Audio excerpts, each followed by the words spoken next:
আমি একটা ঘটনা আজকে বলবো যেটা লোকে জানে না, যে 2017 সালের অগাস্ট মাসে আমি আর শোভন তখন একটা জায়গায় রাত্রিবেলা খেতে গেছি। তখন আমার কাছে একটা মেসেজ আসে যে আপনার আর আপনার মেয়ের জীবনের খুব ঝুঁকি আছে, আপনারা একটু সজাগ হন। এবার এটা একটা আননোন নাম্বার। আমি তখন বললাম যে আপনি কে? তখন বলল যে আমি আপনার, তখন আমাদের সিকিউরিটি তুলে নিয়েছে, আমার তখন প্রাইভেট সিকিউরিটি আছে, বললো আমি আপনার একজন প্রাইভেট সিকিউরিটির স্বামী, একজন মহিলা সিকিউরিটিও আমাদের ছিল। তো আমি বললাম কী বিষয়? বললো আমাকে আমার স্ত্রীকে টাকা দেয়া হয়েছে, সুপারি দেয়া হয়েছে আপনার মেয়েকে খুন করে দেওয়ার জন্য, আর যেহেতু আমার স্ত্রী আপনাদের সবকটা মুভমেন্টস জানে, আর আপনার মুখে নয় অ্যাসিড দিয়ে দেয় বা আপনাকে প্রাণে মেরে দেওয়ার, এমনকি শোভন চ্যাটার্জির ওপরেও জানার জন্য আমার স্ত্রীকে টাকা দেওয়া হয়েছে। আমি বললাম কে দিয়েছে? তখন একজনের নাম নেয়, সে ইনসিডেন্টালি তৃণমূলেরই একজন। আমি সঙ্গে সঙ্গে সিপির কাছে ছুটে যাই। সিপি আমাকে বললেন যে এত নার্ভাস হচ্ছেন কেন, এরকম একটা হোক্স কলও হতে পারে। আমি বললাম হোক্স কল হতে পারে, but when it comes to your child's life you cannot remain silent. আমি বললাম যে আমাকে, আমার কলেজে এক সাংবাদিক, তিনি ইনসিডেন্টালি এখন রিজাইন করেছেন, আমাকে 3টে ডেড বডির ছবি পাঠিয়েছিল যে রাজনৈতিক নেতাদের গার্লফ্রেন্ডে কি পরিণতি হয় পিয়ালির ছবি দেখলে বোঝা যাবে যে এরকম পরিণতি বৈশাখীরও হবে। সেদিন আমি কিন্তু ভয় পেয়ে কোনো এফআইআর করিনি, কিন্তু যেহেতু আমার মেয়ের জীবন সংশয়ে ছিল আমি তখন এফআইআর লিখলাম। যখন এই ছেলেটিকে 14ই আগস্ট ডেকে পাঠানো হলো আমার বাড়িতে, তখন এখানে আইপিএস অফিসার প্রেজেন্ট, তার সামনে সে কোথায় কোথায় টাকা পেয়েছে, কতগুলো ইনস্টলমেন্টে টাকা পেয়েছে, কিভাবে মোডাস অপারেন্ডি ঠিক হয়েছে, সবটা ন্যারেট করলো। আমি এফআইআর করার পরে একটা ইন্টারোগেশন হয়নি, একটা মিনিমাল ইন্টারোগেশন। যখন সেটা না হতে দেখলাম, আমি তখন ন্যাশনাল উইমেন্স কমিশনে লিখলাম যে আমি একজন মহিলা, আমার বিরুদ্ধে যিনি চক্রান্ত করছেন তারা একটা পাওয়ারফুল পলিটিক্যাল ফ্যামিলি, তাদের পরিচয় এই, তারা বারবার হুমকি দিয়েছে, এই দেখুন এই। এনসিডাব্লিউ একটা এনকোয়ারি ইনস্টিটিউট করলো। তাতে সেই আইপিএস লিখলো, যিনি তখন প্রেজেন্ট, যে এটা একটা figment of imagination, nothing ever has happened. Incidentally আমি সেই পুরো ঘটনাটার ভিডিও রেকর্ডিং করে রেখেছি, এবং ওনার কাছেও একটা কপি আছে, আমার কাছেও একটা কপি আছে, সেটা উনি জানেন না। আজ তো আমি সেই কপিটা দেব, কারণ আজ আমি চাই যেমন এই 3জন পুলিশ অফিসার সাসপেন্ডেড হয়েছেন, এই আইপিএস অফিসারকেও লোকে চিনুক যে শুধুমাত্র রাষ্ট্রশক্তিকে খুশি করতে গিয়ে একজন মহিলার বিপদকে হেয় করে, অলমোস্ট আমাকে একটা পাগলের তকমা দিয়ে, মানে যেদিনকে উনি লিখেছেন যে it is a figment of imagination, আমি শোভনকে বললাম যে ওনার হাত কাঁপলো না, ওনার বিবেক বলে কিছু রইল না।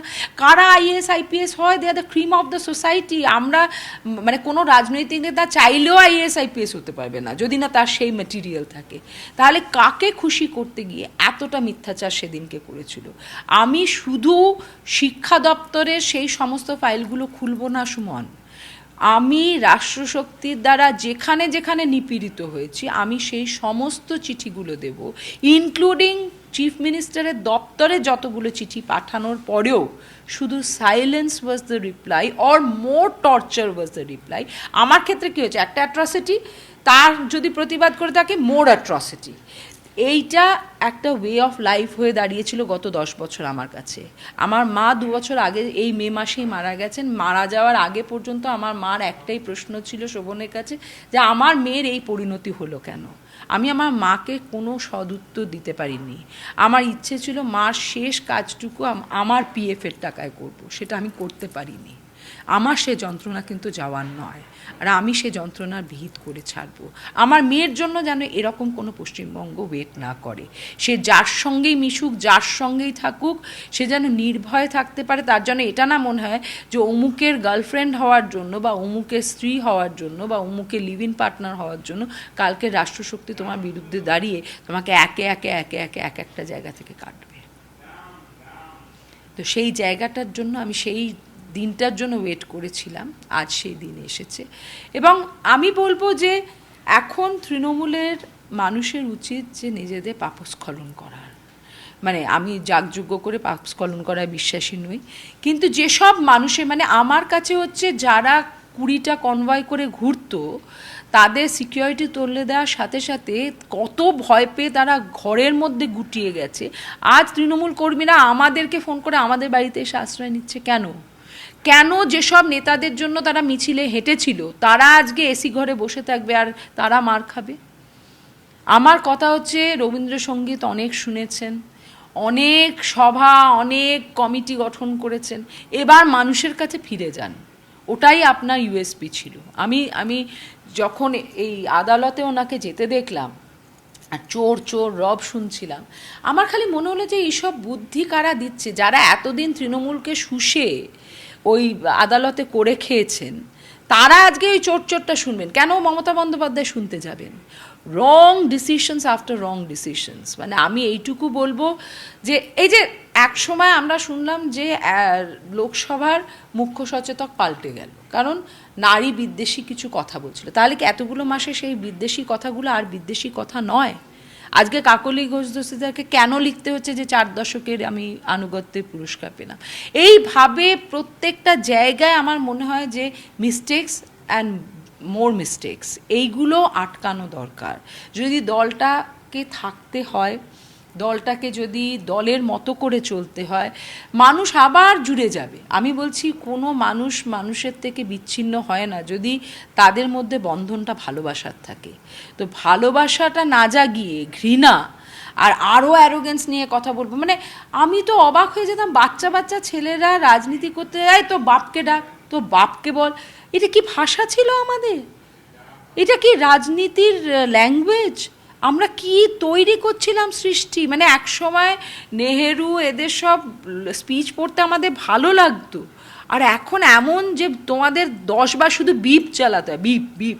কেন?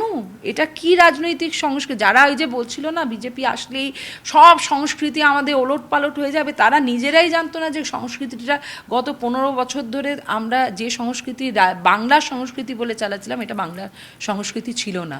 আমি সিপিএম জমানায় সিপিএম বিরোধী ছিলাম, এসএফআইকে কোনো দিন 1 টাকা চাঁদা দিইনি, তার জন্য কিন্তু আমার রেজাল্ট কখনো খারাপ হয়নি।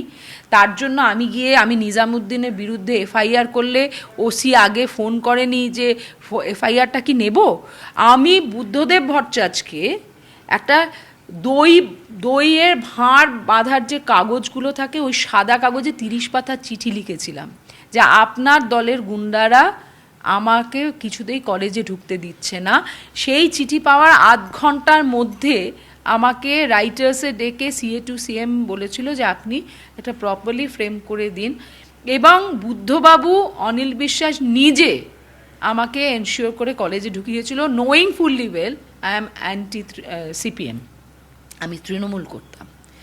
আমার কখনো মনে হয়নি যে আমার আর কোথাও যাওয়ার নেই, শুধুমাত্র কোর্টেই যেতে পারবো। সেখানেও আমি কোর্টে গিয়ে দেখবো যে আমার উকিলদেরকে ভয় দেখানো হচ্ছে, আরও কোনো বড় মাথাকে নিয়ে আসা হচ্ছে আমাকে অন্যায়ভাবে পরাস্ত করার জন্য। কেন এই সংস্কৃতি এলো? এটা তো পশ্চিমবঙ্গের সংস্কৃতি ছিল না। কেন আমরা মেয়েরা এইভাবে সাফার করব? শুধুমাত্র আমার ব্যক্তি জীবনটা কোনোভাবে দায়ী ছিল? আমি যে প্রেসিডেন্সি থেকে পড়াশুনো করলাম, আমার যে কঠোর পরিশ্রম ছিল, আমার সব পরিচয়কে দমিয়ে দিয়ে শুধুমাত্র শোভন বান্ধবী হওয়ার যে মূল্যটা আমাকে চুকাতে হয়েছে, সেই মূল্য যেন আর না কেউ চোখায়। পার্থ চট্টোপাধ্যায়দের তৃণমূল ঝেড়ে ফেলতে পেরেছিল, আপনার কি মনে হয় পারলো? পার্থ চট্টোপাধ্যায়কে ঝেড়ে ফেলে কি হবে? দলে একটা পার্থ চট্টোপাধ্যায় চিহ্নিত ছিল। আপনি কি বলতে চান যে দলের মধ্যে আর পার্থ চট্টোপাধ্যায় ছিল না? অনেক চট্টোপাধ্যায়, অনেক বিশ্বাস, অনেক মুখার্জি, অনেক হাকিমরা ঘুরে বেড়াচ্ছে। তাদের পৈশাচিক চেহারা মানুষ চেনে। যে ফিরাত হাকিম আমাকে বলেছিল যে কলেজ থেকে উখাড়কে ফেক দেঙ্গে, তার দলকে আজকে কিন্তু মানুষ উখাড়কে ফেক দিয়েছে। কাজে ক্ষমতার দম্ভ না কারুককে দেখানো উচিত না, সে যেই হোক। আমার মনে হয় পার্থ চট্টোপাধ্যায়, শোভন চট্টোপাধ্যায় এইরকমভাবে ভিলেন না সাজিয়ে আসল ভিলেনগুলো নিজের মনে বসে আছে যে আমি ক্ষমতায় আছি, আমাকে কেউ কখনো টলাতে পারবে না, আমি সারা জীবনের জন্য মুখ্যমন্ত্রী, আমি সারা জীবনের জন্য গৃহমন্ত্রী। কেউ থাকে না ভাই মানুষের সঙ্গে। আর সত্যি কথা বলবো, এখন মানুষ এত সুন্দর বুঝে গেছে না, আমার বাড়িতে যে মেয়েটি কালকে অবধি ওই লক্ষ্মীর ভাণ্ডারের জন্য তৃণমূলকে ভোট দিত, এবারে ভোট দিয়ে আসার পর আমি বললাম কি দিদিকে ভোট দিলে তো? বললো না না 3,000 টাকা বিজেপি দেবে, বিজেপিকে দিয়ে এসছি। তো দে নো দেয়ার পাওয়ার। এই আঙুলে যে দাগটা লাগে না, সেই দাগটা আসলে কলঙ্কের নয়, এইটার কলঙ্ক না, এটা আমাদের গর্বের দাগ। এইটা মানুষ বুঝে গেছে যে আসল ক্ষমতা আমারই আঙুলে আছে। সেইটা যতক্ষণ মানুষ বুঝবে ততক্ষণ আমার মনে হয় যে এই জাগ্রত সমাজকে রাজনৈতিক নেতারা কখনো যেন আন্ডার এস্টিমেট না করে। কারণ যে করবে তার পরিণতি, সে তৃণমূল হোক, সে সিপিএম হোক, তোমরা দেখছো যে লেফট ফ্রন্টকে যেতে হয়েছে। তৃণমূলকে কালকে অবধি আমরা ভাবতাম যে এর কোনো বিকল্প নেই। মানে আমি তো বলবো যে মানে বিজেপির নেতারাও এটা বলবেন যে ওনাদের যত না পরিশ্রম ছিল, মানুষ নিজে নেমে এসে ভোট দিয়েছেন, এবং এই ভোটটা দিয়েছেন কিন্তু প্রচুর আশা নিয়ে, প্রচুর আকাঙ্ক্ষা নিয়ে। এইটা দেখা দরকার।